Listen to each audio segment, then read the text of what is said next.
Pang isang nakaka-excite si Mrs. Chris Aquino, ibinuking si Mateo Guidicelli na nanliligaw daw sa pamamagitan ng isang balikbayan box ng peanuts. Ang buong kwento, now na.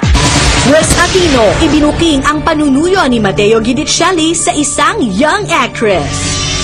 Sa isang recent event kung saan parehong dumalo ang Queen of All Media na si Chris Aquino at si Mateo Guidicelli, hindi napigilan ni Chris na mag-reveal ng nakakakilig na details tungkol sa panunuyo umano ni Mateo sa isang young actress.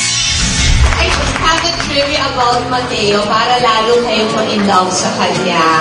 I have a very good friend, but because I'm no longer with the buzzer SNN, I can't say who, but in her BBM status, may isang big balikbayan box filled with Nagaraya nuts. Okay? And pinadala ni Mateo to this girl from ABS-CBN because yan yung panligaw niya, a year's supply.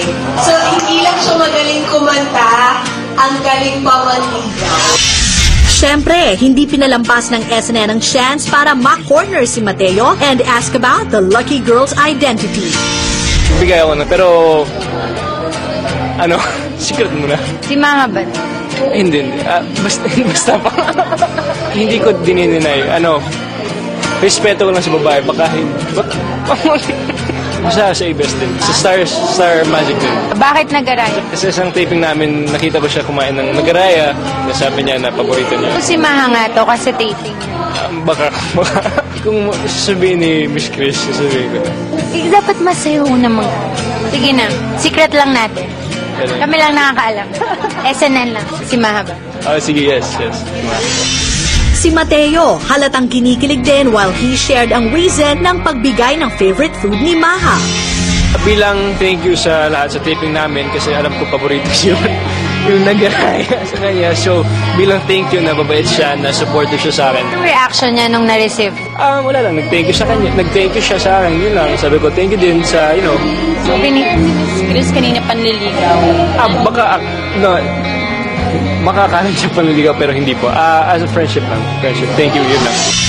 But with the obvious sparkle in Mateo's eyes, posible rin kayang mauwi talaga ang lahat sa ligawan? I like her as a friend. I don't know her that well yet. So, we're just getting to know each other. Pero friends na kami.